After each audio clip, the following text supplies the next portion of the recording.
don't raise my voice, I raise my standards. The illusion of noise. Stand before me and hear this truth that will dismantle everything you thought you knew about power and influence. The world has convinced you that volume equals impact, that loudness equals strength, that raising your voice is how you command respect. But I am here to reveal the lie that has kept you mediocre. Those who shout the loudest have already lost the battle. Look around you at this circus of desperation. Observe the ones who scream their demands, who bellow their opinions, who yell to be heard above the chaos. What do they accomplish? Temporary attention from an audience that stops listening the moment the noise ceases. They are performing monkeys in a cage, and their volume is the rattle of their chains. You have been conditioned to believe that intensity of emotion justifies intensity of volume, that when you feel strongly about something, you must express it with vocal force. This is the thinking of the primitive mind, the reactive animal that has not evolved beyond stimulus and response. It is beneath you. Consider the architecture of true power throughout history. The judge does not scream verdicts. He pronounces them with quiet authority, and the entire courtroom falls silent. The assassin does not announce his presence with shouting. He moves in silence, and his work speaks for itself. The strategist does not raise his voice in the war room. He raises the stakes, and others scramble to meet his standards. When you raise your voice, you reveal your loss of control. You demonstrate that your internal discipline has fractured, that your composure has cracked, that your power has leaked out through the desperate amplification of your vocal cords. Every decibel increase is a proportional decrease in your authority. But when you raise your standards, when you elevate your expectations, your requirements, your threshold for what you will and will not tolerate, you force the entire world around you to rise or fall away. You create a gravitational field of excellence that either attracts those worthy of your time or repels those who aren't. This is the invisible force that separates leaders from followers, masters from students, emperors from subjects. The weak believe that being heard requires being loud. The powerful understand that being respected requires being selective. Your voice is merely air passing through flesh. Your standards are the architecture of your entire existence. Think of it this way. Every time you raise your voice to be heard, you're admitting that your presence alone is insufficient. You're confessing that your words lack inherent weight. You're revealing that you need artificial amplification because your natural authority is deficient. This is the confession of the powerless disguised as the assertion of the strong. I'm not teaching you etiquette. I'm not preaching about manners or civility. I'm revealing the dark mechanics of dominance that operate beneath the surface of human interaction. Volume is the tool of those who have nothing else. Standards are the weapon of those who have transcended the need for tools. When you commit to this path, when you choose to raise your standards instead of your voice, you will watch mediocrity flee from your presence. You will observe how those who cannot meet your elevated expectations either transform themselves to match your level or disappear from your life entirely. Both outcomes serve your evolution. This is not about suppressing emotion. This is not about becoming cold or robotic. This is about channeling your intensity into elevation rather than desperation, into standards rather than volume, into selective excellence rather than inclusive mediocrity. The choice before you is simple but not easy. Continue shouting your way through life, or start selecting your way to power. The economics of excellence. Now we descend deeper into the philosophy that the masses will never comprehend because they lack the discipline to implement it. Excellence is not democratic. It is not inclusive. It is not accessible to everyone who wants it. Excellence is an economic exchange, and the currency is standards. Every relationship in your life, professional, personal, romantic, familial, operates on an invisible economy of standards. You have set a price for entry into your world, whether you realize it or not. The question is, have you set that price too low? Most people operate at a discount. They accept less than they deserve because they fear what might happen if they demand more. They tolerate disrespect because they're afraid of solitude. They settle for mediocrity because they've convinced themselves that excellence is unrealistic. These people live their entire lives on clearance. wondering why they attract bargain hunters instead of premium clients. When you raise your standards, you're not being difficult. You're establishing your market value. You're announcing to the universe that you are no longer available at the poverty level of expectation. You're declaring that access to your time, your energy, your presence comes with a price that most cannot afford to pay. This creates natural selection within your social ecosystem. Those who meet your standards thrive in your presence.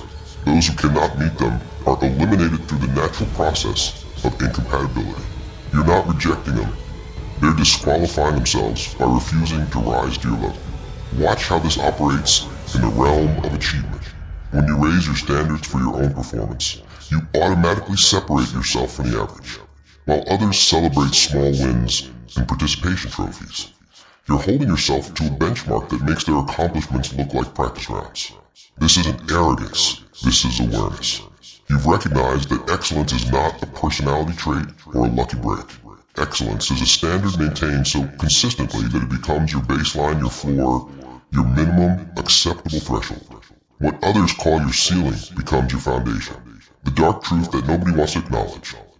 Most people's standards are pathetically low. They celebrate showing up. They praise themselves for trying. They expect recognition for doing the bare minimum. These are the people who will spend their lives in the shallow end, wondering why they never learn to swim in deep waters. Your standards must be brutally high in 3 domains: what you accept from others, what you demand from yourself, and what you tolerate from circumstances. Each of these domains requires ruthless enforcement from others. No more excuses disguised as explanations. No more promises without proof. No more access without reciprocity. No more taking without giving. If someone cannot meet your standards consistently, they have no place in your life strategically. From yourself, no more settling for good enough when excellence is possible. No more procrastination justified by perfection. No more comfort chosen over growth. No more excuses that you would never accept from others. Hold yourself to a standard so high that your average day would be someone else's peak performance.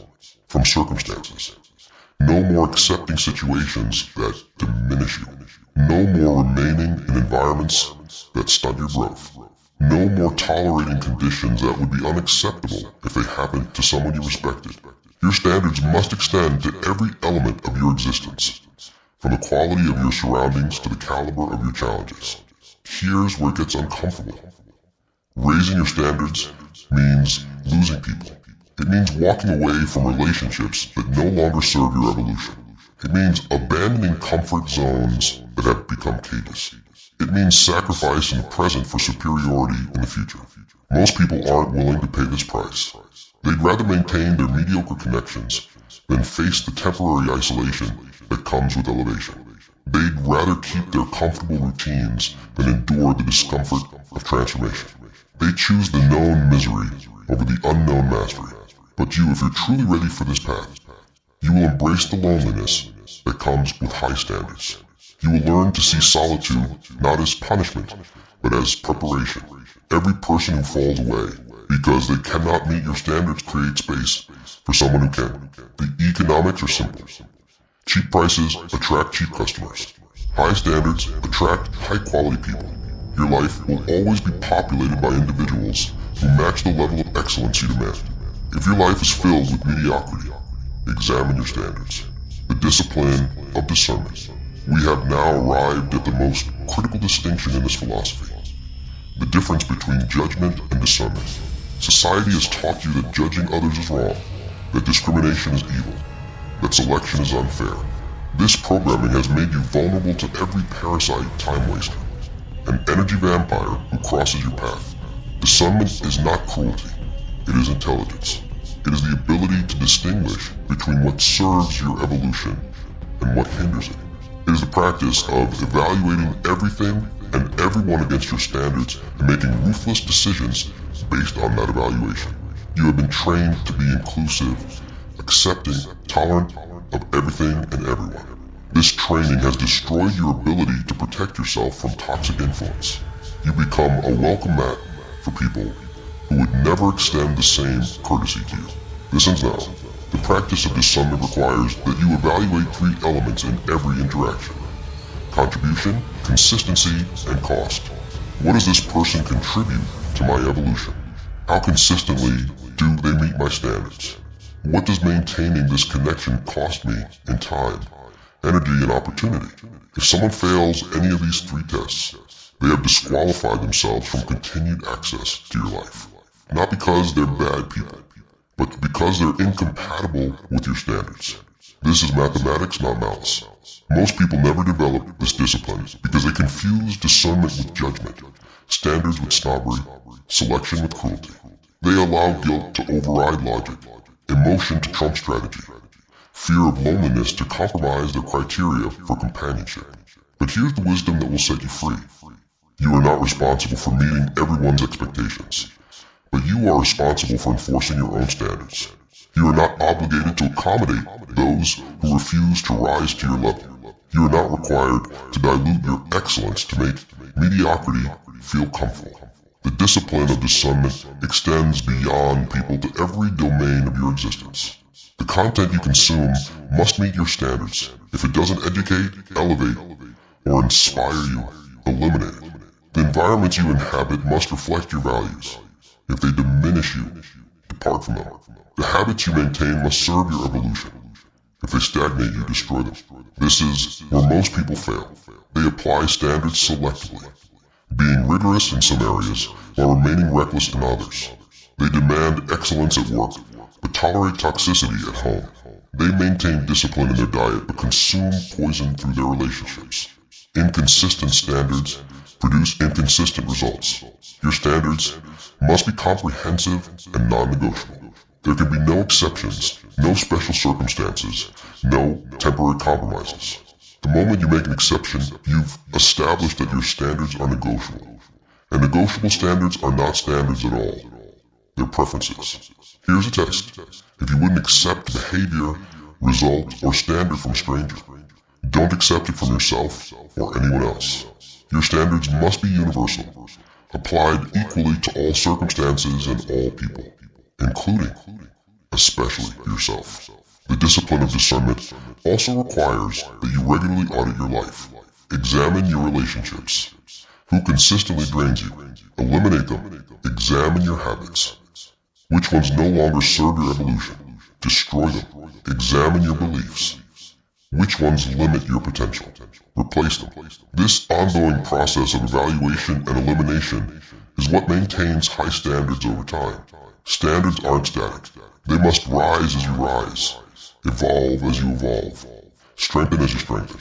What was acceptable at your previous level becomes intolerable at your current level. Most people plateau because they stop raising their standards. They reach a comfortable level of achievement and then maintain rather than elevate. This is the beginning of decline disguised as stability. If you're not rising, you're falling. If your standards aren't increasing, they're decreasing.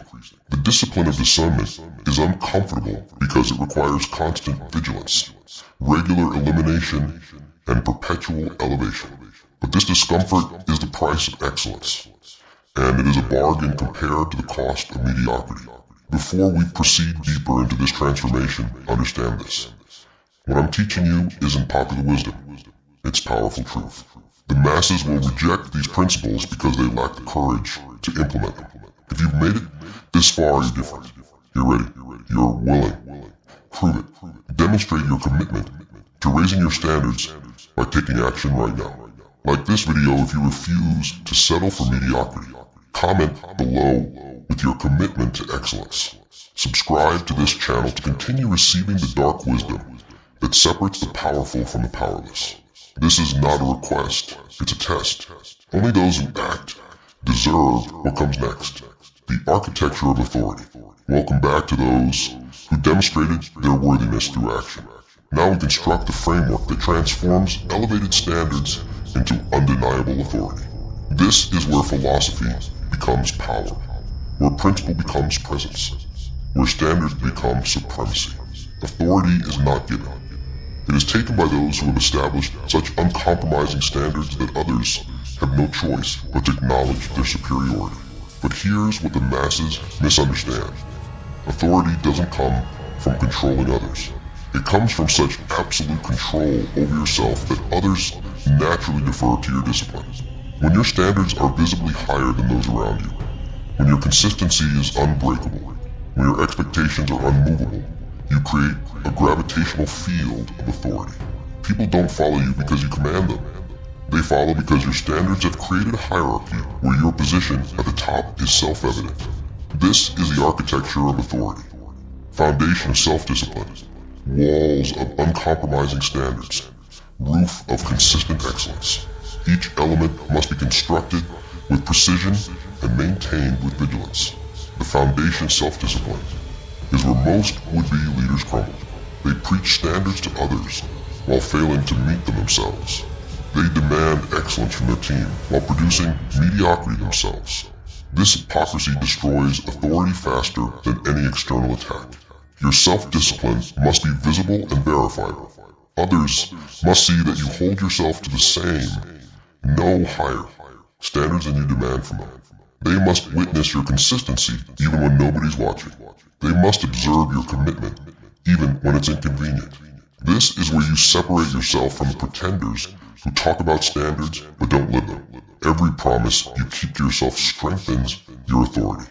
Every standard you maintain in private reinforces your power in public. Your self-discipline becomes your credentials.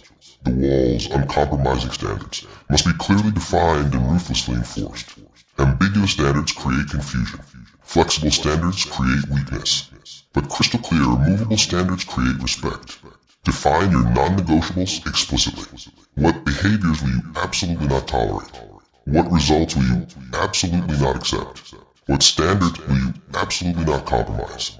Write them down. Communicate them clearly. Enforce them consistently. When someone violates your standards, the consequences must be immediate and proportional. No warnings beyond the first. No second chances beyond the deserved. No exceptions beyond the principle.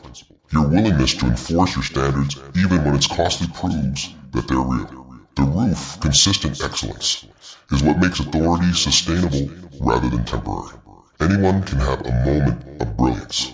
Authority comes from making excellence your baseline. Your default, your ordinary. Consistency is the multiplier of standards. High standards maintained occasionally create occasional results. High standards maintained consistently create compounding excellence that eventually becomes insurmountable competitive advantage. This is where most people fail. They start strong but fade. They establish high standards but don't maintain them. They build impressive architecture but fail to maintain the structure.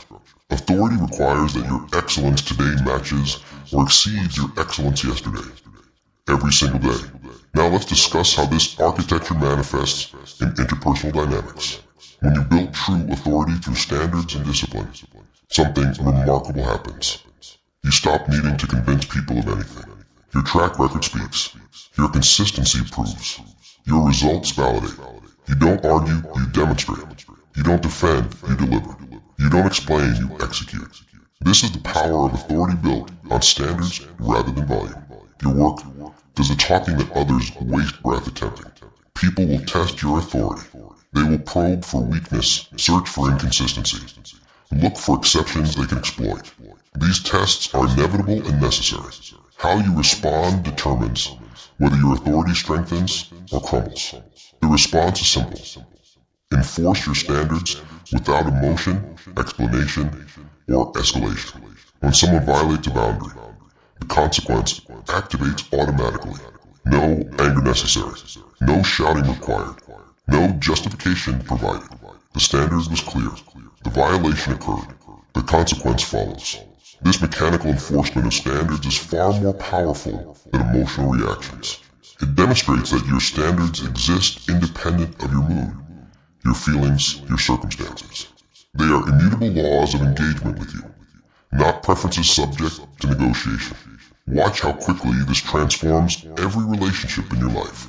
Romantic partners stop testing boundaries because they know the standards are real. Professional colleagues stop cutting corners because they know mediocrity won't be tolerated. Friends stop taking advantage because they know access is earned, not assumed.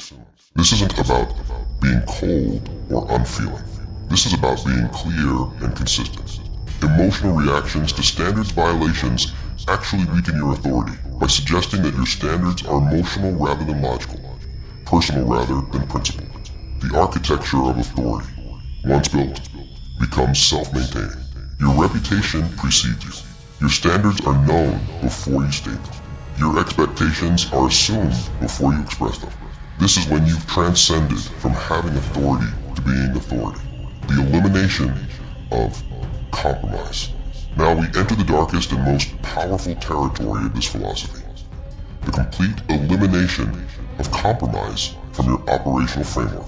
This principle will cost you more than any other, and it will reward you more than any other.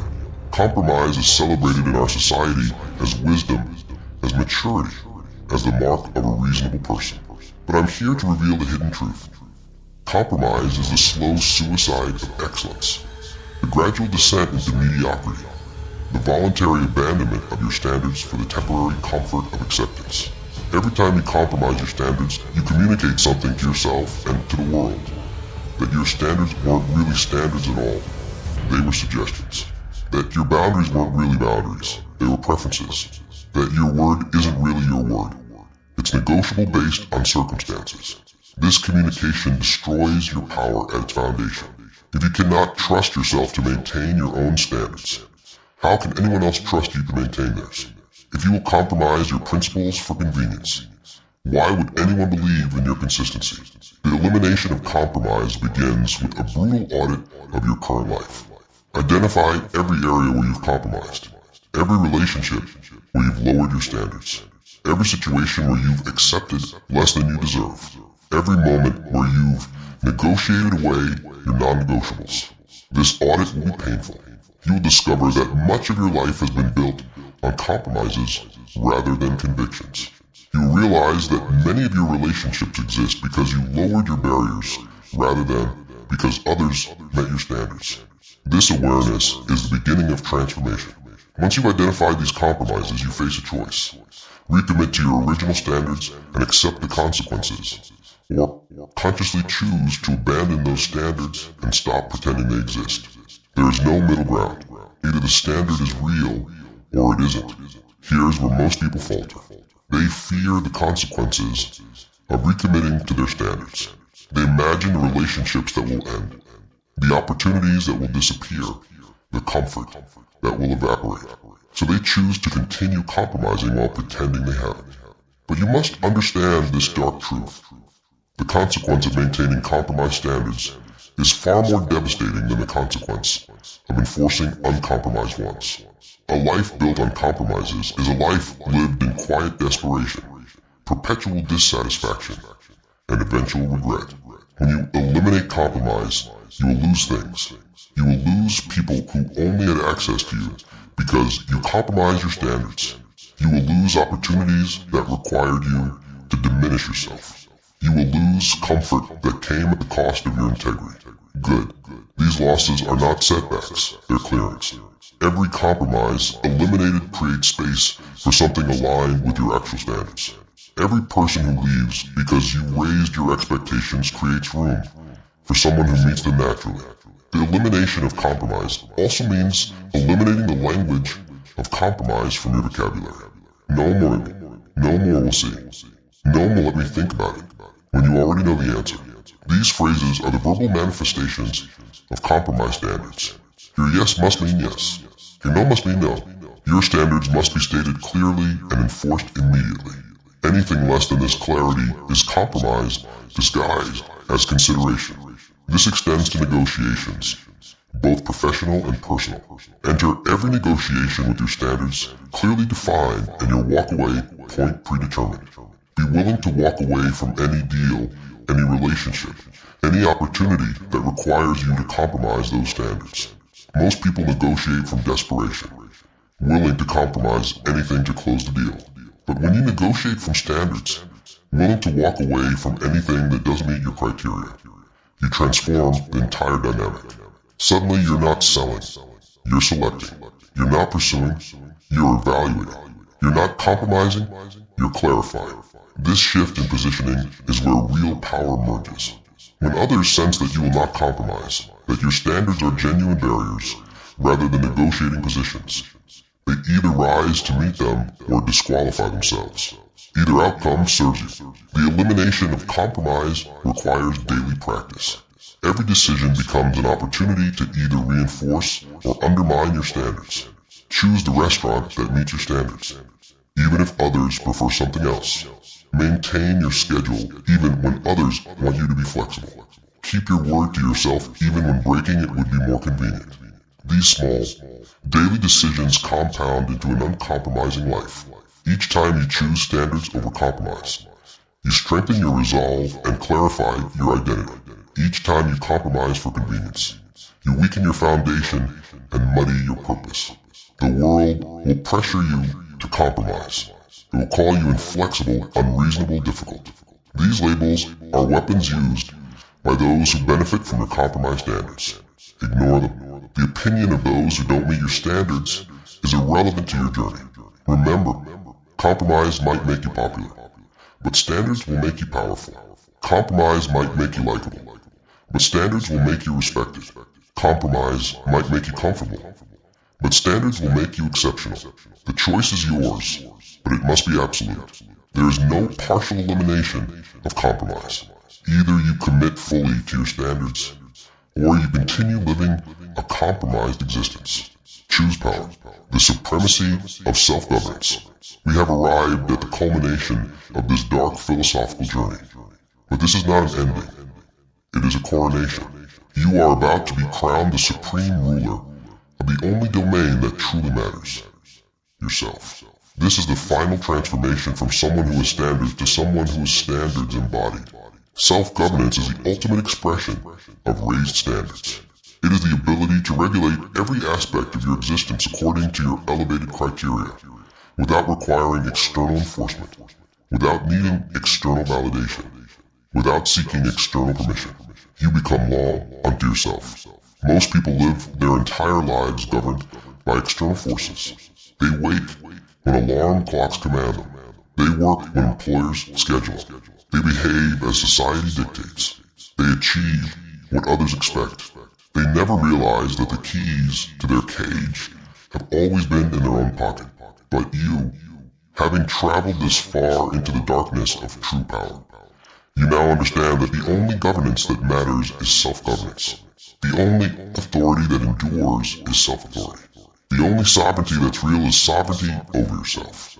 This supremacy of self-governance manifests in 4 domains: time, attention, emotion, and evolution. Master these 4, and you master existence itself. Time sovereignty means you dictate how every moment of your life is spent. Not reactively, not apologetically, but deliberately and ruthlessly. Your time is allocated according to your priorities, not others' demands. You say no to anything that doesn't serve your elevated standards without explanation or guilt.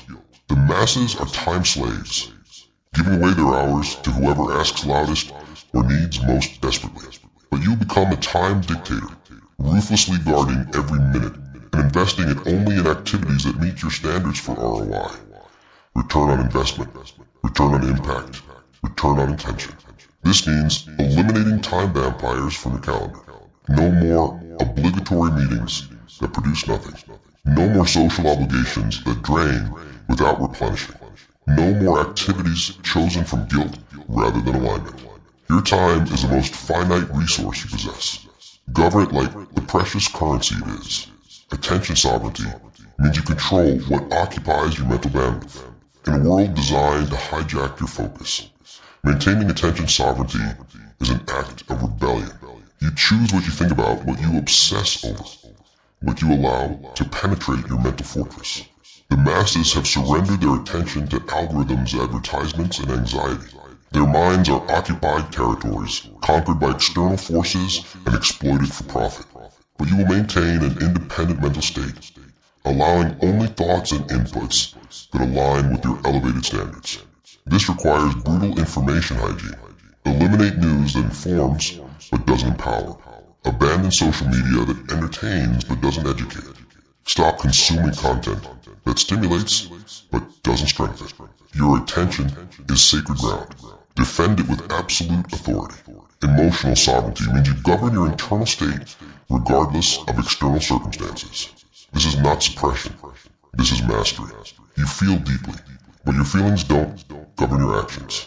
You experience intensely, but your experiences don't dictate your decisions. The masses are emotionally reactive, puppets dancing to the strings of circumstance. Good news makes them euphoric. Bad news makes them devastated. Other people's moods infect their mental state. They're emotional slaves, controlled by forces they refuse to master.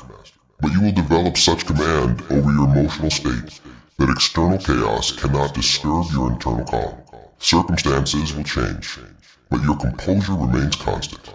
Others will panic, but you will respond strategically. This emotional sovereignty becomes your greatest competitive advantage. This doesn't mean becoming emotionless. It means channeling emotions strategically rather than being controlled by them reactively.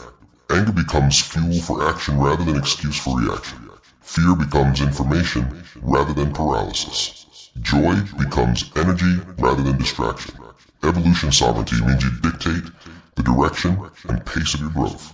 You don't wait for circumstances to force your transformation. You don't rely on crisis to catalyze your change.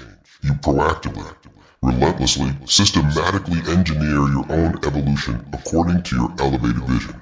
The masses evolve accidentally, changing only when pain becomes unbearable or circumstances force adaptation. They are reactive evolutionaries, growing only when they have no other choice. This makes their development slow, painful, and incomplete. But you will become a directed evolutionist, intentionally programming your transformation. You identify the gaps between who you are and who you must become, then systematically close those gaps through deliberate practice and uncompromising standards. This means setting evolution goals as seriously as you set achievement goals. What skills will you master? What limitations will you transcend? What aspects of your character will you strengthen? These aren't aspirations. They're assignments you give yourself with strict deadlines and high standards. The supremacy of self-governance requires daily practice across all 4 domains. Each morning, you must consciously claim sovereignty over your time, attention, emotion, and evolution. Each night, you must audit how well you maintain that sovereignty throughout the day. This audit is brutal but necessary. Where did you surrender time to others' agendas? Where did you allow your attention to be hijacked?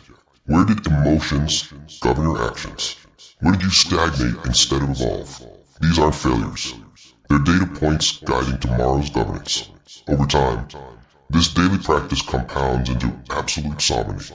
You become someone who answers to no one but yourself. Not because you're antisocial or rebellious, but because you've established such high standards for yourself that external authorities become irrelevant. This is the final transformation. From someone who raises standards to someone who is the standard. From someone who demands excellence to someone who embodies excellence. From someone who seeks power to someone who is power. Others will notice this transformation.